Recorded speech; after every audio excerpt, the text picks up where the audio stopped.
Welcome, everyone. Today we get to hear from Ty Brown, a real estate agent in Lexington, Kentucky, and how he's grown his business, what he does to make it work. So, good morning, Ty. How are you? Good morning. How are you? Doing fine. So, just give us a brief rundown then of how you ended up getting into business for yourself as a real estate agent. Actually, in college, I was a business major, but we had to have tracks or options, and one of my options was real estate. So it's something I always had kind of an interest in for whatever reason. I really can't put the finger on what it was originally, but I got out of college and did the kind of thing most people do, try to start get whatever job you can get, really, and then a few years, and then just decided the real estate's where I wanted to go, and made that jump in 2003, and been here ever since. But just something I always kind of had an interest in, so I decided to pursue it as a job or a career. Nothing wrong with that. So, 2003, so you've definitely seen some ups and downs in there. So, tell us real quick, what were some of those, probably your biggest your biggest two challenges you've seen as a real estate agent? Obviously I've seen the top and the bottom, and when you got into the business in 2003 and really started kind of getting rolling, I guess in 2004 and 5, the business was that's really when it was booming, I guess. It was kind of crazy, and I feel like a lot of agents that got in that business time, they really didn't learn how to build a business traditionally, because you literally get online, or however you get your client or lead and meet them and list the house, and you put a sign in your yard. And I remember one time driving home and got halfway across town and thought, man, I must have done something wrong. Nobody's called me yet on the listing, and 15 minutes, and this is crazy, So that to me has been the hardest thing. It's just there's so many changes have happened in the way people do business, where they have to get their business, what people expect, and nowadays with with the internet is kind of coming to our business. A lot of times the clients will have more information about a property or think they do than we sometimes even know when we first meet them. So it turns into more of an interpreting that information than necessarily presenting it like it used to be. So it's changed a lot in the last several years, and I think some agents have not weathered that well, and there's a lot of them still aren't in business at that point. So the changes in has been your biggest challenge. I know in the internet world, people just jump online and looking at it. You got is it Zillow? Yeah, Zillow and Zillow and Trulia are the big behemoths necessarily that we have to compete with.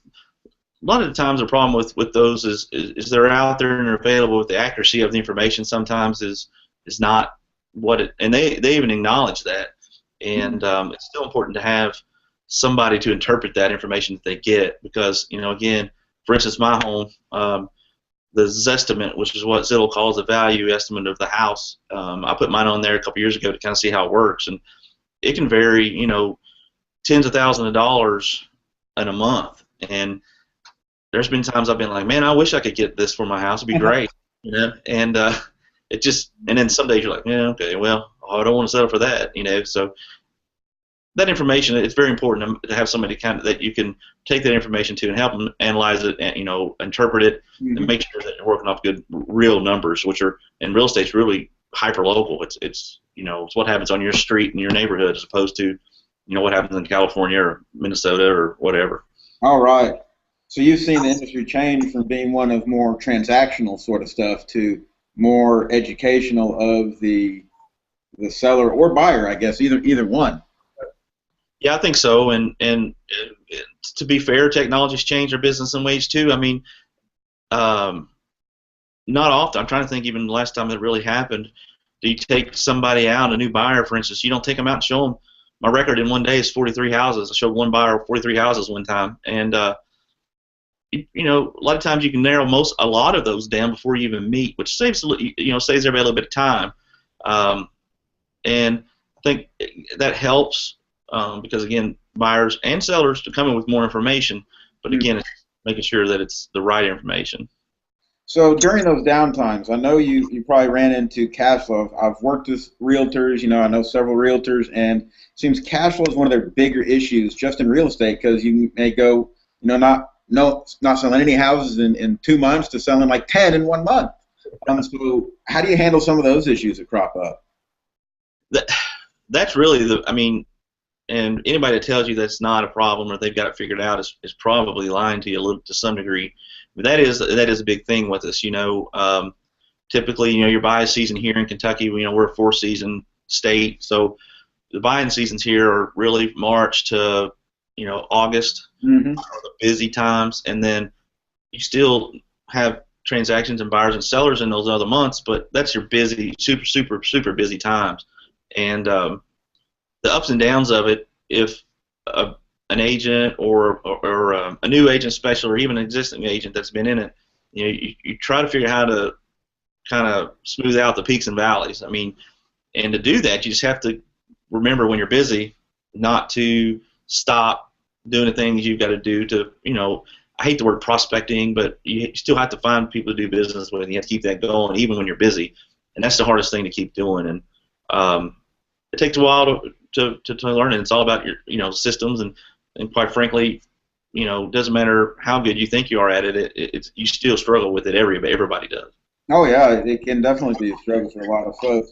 So in those times, I'm curious, and I've had several folks answer this one on different interviews before. Is when you're in that time where cash is tight and nothing seems to be going right, where do you go mentally? Because in my experience, in my business, and every business owner has run through tight cash flow. Every business owner has.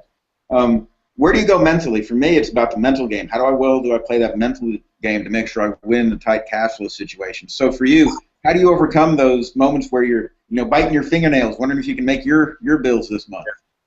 I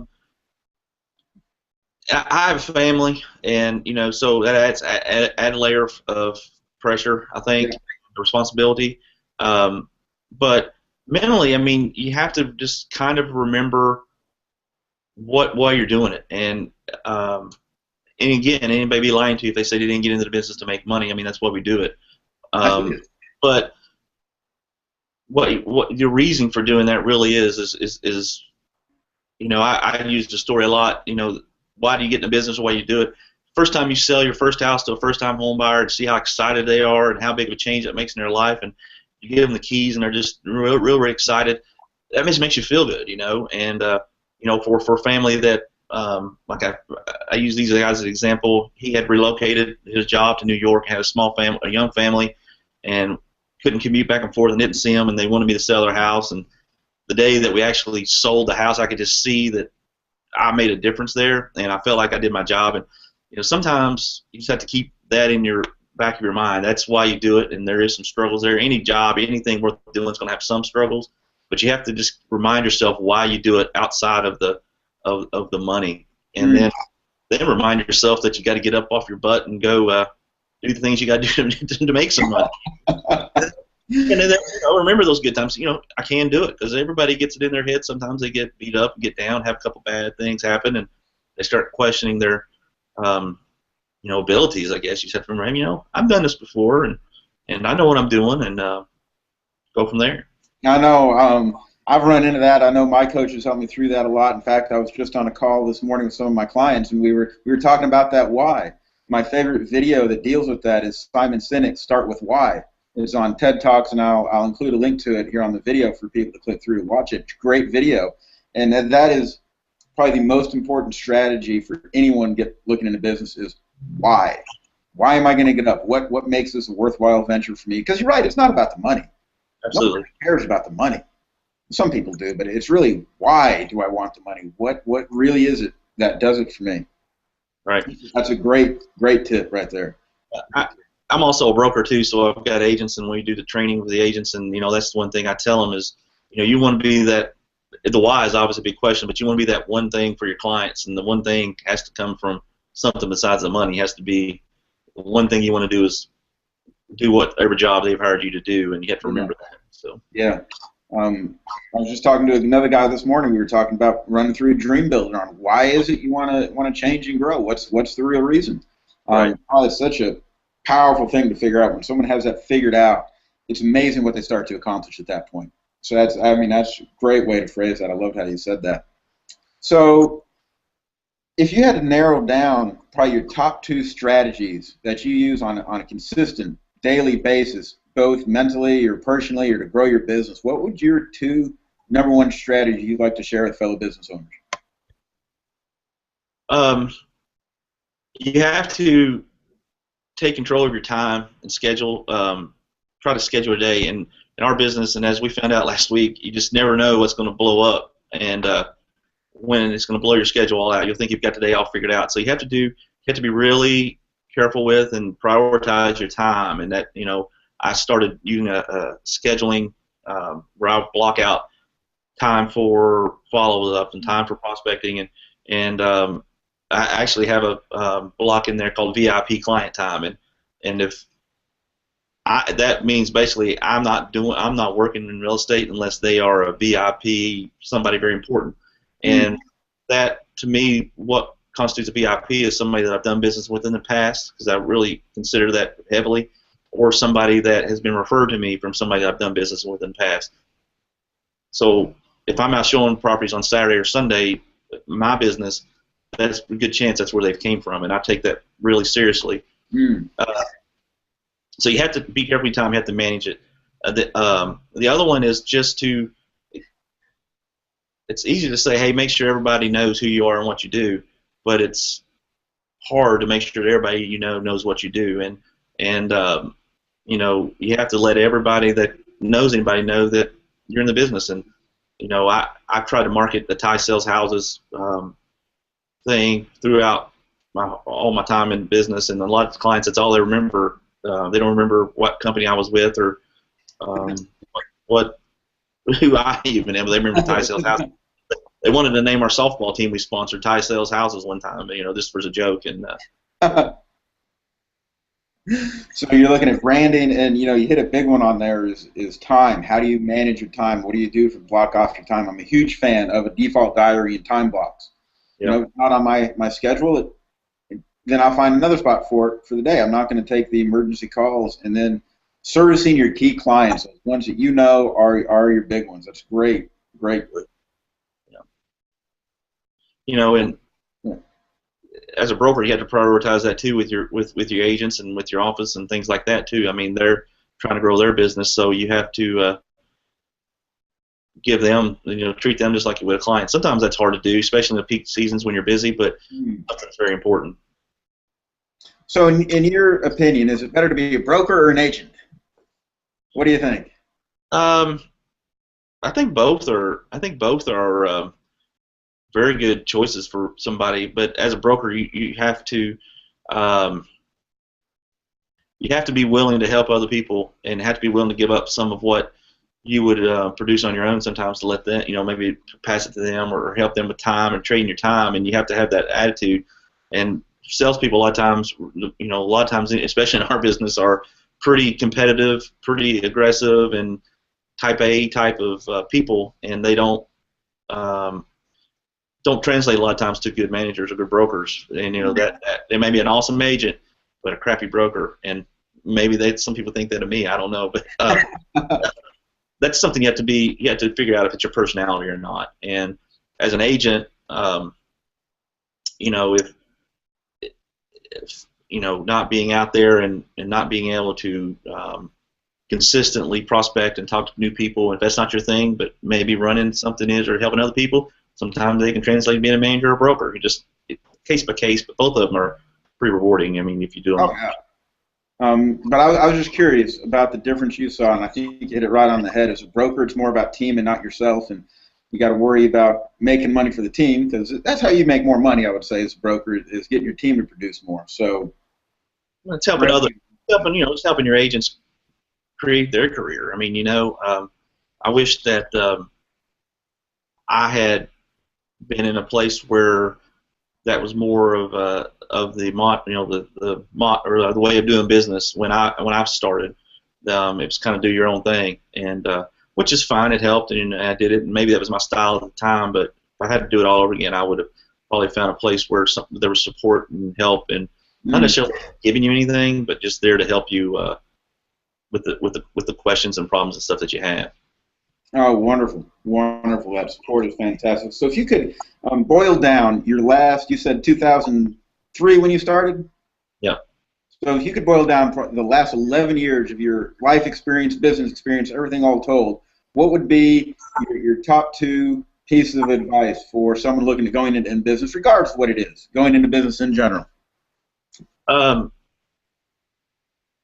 I can tell you exactly. The biggest thing is you kind of have to get into thing, especially in real estate. People get into the real estate business, and then in general, whether it be an agent or a builder or an investor or whatever, they skip the basics sometimes. They get into it, get going, and thinking, hey, I know everything there is to know, and then you'll skip something just totally basic, and that'll you've got to do what got you there, and so planning, I think, is the biggest thing. Not to jump into anything with a plan.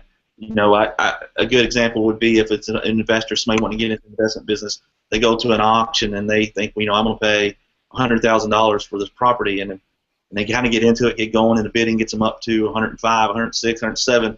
Next thing you know, you're in it, and you bought something that you're not going to be able to make any money or resell. Happens a lot. And it's just a plan, sticking to, even if it's $1 over, stick to it. That's your plan. That's what you know works. Stay there.